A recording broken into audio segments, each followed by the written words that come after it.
हनुमान बेनीवाल काफी खुश हैं क्योंकि उन्हें इस बात की उम्मीद नहीं थी कि जिस आंदोलन को वो खड़ा करने की कोशिश कर रहे हैं उसमें हजारों की संख्या में युवा सड़कों पर उतरकर उनका साथ देने के लिए आ जाएंगे। क्या ये एक तरीके से हनुमान बेनीवाल की कवायद का नतीजा है या फिर इसके पीछे कुछ कहानी है, पर्दे के पीछे कुछ और है? इनसाइड स्टोरी में आज के सवाल क्या है? एसआई भर्ती पर बेनीवाल बन गए क्या कांग्रेस की टूल किट? यह पहला सवाल।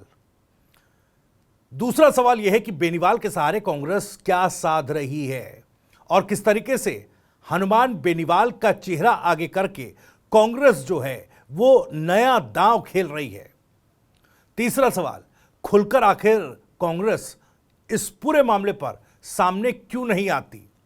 बैकडोर से तो वो सपोर्ट कर रही है, लेकिन क्या वजह है कि कांग्रेस पूरी तरह से इस मामले में मुखर होकर सरकार के सामने सवाल खड़े करती? और चौथा सवाल यह कि एसआई भर्ती सरकार को बैकडोर से क्या कांग्रेस दबाव में लेकर आ गई है और जो दांव चला वो एक हद तक सही साबित हो रहा है? इन्हीं तमाम सवालों के जवाब टटोलने की कोशिश करेंगे इनसाइड स्टोरी में। आगे बढ़े उससे पहले आपको बता दें, राजस्थान की राजनीति, उसके सटीक विश्लेषण और अंदर की खबरें दिखाने वाला स्पेशल शो इनसाइड स्टोरी के साथ मैं हूं भविष्य त्यागी। 2021 की एसआई भर्ती परीक्षा राजस्थान की उन भर्तियों में से है जो शुरू से ही विवादों में रही। आरोप लगे पेपर लीक, नकल गैंग, घोटालेबाज अधिकारियों की मिलीभगत और बेरोजगारों के सपनों की लूट। हजारों युवाओं ने तैयारी की, सालों दिए, लेकिन अब जब सबको लग रहा था कि नौकरी मिल गई है या नौकरी मिल जाएगी तो पता चल रहा कि पेपर लीक हुआ। पेपर पहले ही बिक गया था। हालांकि इस मामले में जांच चल रही है, गिरफ्तारियां हो रही हैं, लेकिन ये भर्ती परीक्षा रद्द नहीं हो रही है, जिसको लेकर हनुमान बेनीवाल इस मांग को मुखर कर रहे हैं। सरकार ने जांच के नाम पर खानापूर्ति की आरोप लग रहे हैं, कुछ लोगों को गिरफ्तार किया, लेकिन भर्ती को रद्द नहीं किया गया और यहीं से नाराजगी शुरू हुई और यही नाराजगी अब एक आंदोलन का रूप लेती जा रही है। अब आते हैं हनुमान बेनीवाल पर। नागौर से सांसद, आरएलपी के संस्थापक और खुद को जाट समाज और युवाओं का बड़ा नेता बताने वाले हनुमान बेनीवाल की राजनीति पिछले कुछ समय से ढलान पर रही है। 2023 के विधानसभा चुनाव में पार्टी का बुरा हाल हुआ। उसके बाद 7 सीटों पर उपचुनाव में आरएलपी का प्रदर्शन औसत से भी नीचे रहा। वो अपनी एकमात्र खीवसर की सीट भी नहीं बचा पाए। खीवसर सीट जो कभी उनकी पहचान मानी जाती रही है, वहां पर भी बुरी हार हुई। इन सब के बाद बेनीवाल को यह समझ आ गया कि अब अगर जनाधार बचाना है तो कोई बड़ा मुद्दा लेना पड़ेगा, और ऐसा मुद्दा जो आम लोगों को, खासकर युवाओं के दिल से जुड़ा हो। ऐसे में एसआई भर्ती घोटाले से बड़ा मुद्दा हनुमान बेनीवाल को और कोई नहीं मिल सकता था। हालांकि शुरुआत में खुद हनुमान बेनीवाल को इस बात का यकीन नहीं था कि उनकी बात पर लोग सड़कों पर आएंगे। खुद टीवी9 राजस्थान को दिए एक इंटरव्यू में उन्होंने साफ कहा कि एसआई भर्ती वाले तो आ ही नहीं रहे हैं। लेकिन जब हजारों की संख्या में युवा जयपुर पहुंचे तो तस्वीर ही बदल गई। युवा आक्रोश महारैली में नागौर, सीकर, झुंझुनू, भरतपुर, अलवर से हजारों नौजवान सड़कों पर उतरे। जयपुर की सड़कों पर एसआई भर्ती रद्द करो के नारे गूंजने लगे। आरएलपी का झंडा कम, युवाओं की तादाद ज्यादा दिखी। यह एक साफ संकेत था कि बेनीवाल ने कुछ हद तक सही नब्ज पकड़ ली है। अब असली कहानी पर आते हैं। इसमें कांग्रेस का रोल क्या है, जिसके सवाल हमने उठाए। जब कांग्रेस के नेता सचिन पायलट खुद एसआई भर्ती रद्द करने की मांग कर चुके हैं तो फिर पार्टी खुले तौर पर इस आंदोलन में हनुमान बेनीवाल के साथ क्यों जुड़ती दिखाई नहीं दी? दरअसल इसका जवाब है पॉलिटिकल इमेज मैनेजमेंट।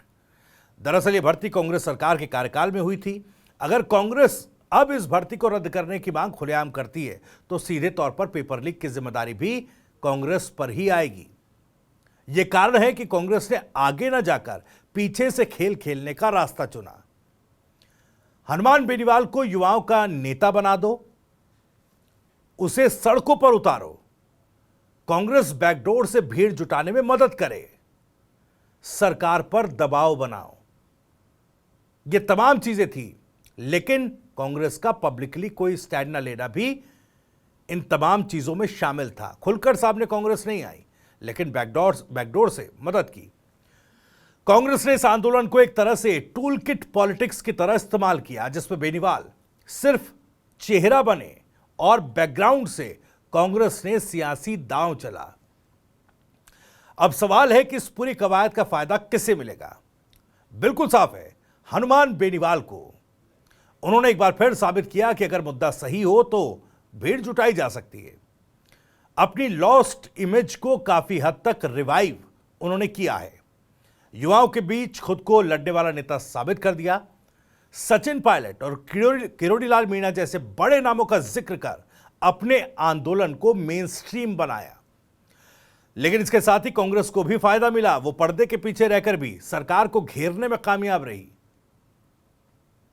अब बात करते हैं बीजेपी की। सरकार के लिए स्थिति बेहद जटिल हो गई है। अगर एसआई भर्ती सरकार रद्द करती है तो विपक्ष एक तरीके से जीत जाएगा, हनुमान बेनीवाल का आंदोलन जीत जाएगा। कांग्रेस को भी एक कहने का मौका मिलेगा कि भाई देखो, हमने मांग उठाई थी, हमारे नेताओं ने मांग उठाई थी, तो भर्ती रद्द हो गई है। क्योंकि भले सीधे तौर पर नहीं, लेकिन कांग्रेस के कई नेता पर्सनल कैपेसिटी में इस परीक्षा को रद्द करने और आरपीएससी के पुनर्गठन की मांग उठा चुके हैं।